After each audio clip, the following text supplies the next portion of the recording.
Bizkaiko aldun nagusi Jose Luis Bilbaok lurralde historikoan akreditatuta dauden kontsulatuetako kideak hartu ditu Foru Aldundiaren jauregian, ia 40 herrialdetako beste horrenbeste ordezkari.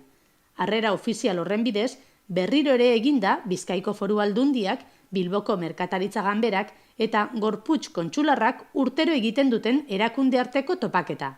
Jose Luis Bilbao aldun nagusiak eskertu du erakunde horrek beste herrialde batzuekiko harremanak sustatzeko egiten duen lan garrantzitsua eta horrez gainera ahaleginak bateratzera animatu ditu beste merkatu batzuen interesa Bizkaira erakartzeko eta inbertsioa egiteko gune erakargarri bilaka gaitezen lortzeko. Ildo horretan, Bizkaiko agintari gorenak gogorarazi eta goraipatu du Bizkaiko enbasadore gisa ia 100 urtean egin duten lana eta gaineratu du lan horrek garrantzi handiagoa duela gaur egun krisialdia eta zailtasunak dauden sasoi honetan. Izan ere, denok batera lan egin behar dugu gure sare sozioekonomikoa berreskuratzeko eta hazkunde ekonomikoaren bidera itzultzeko.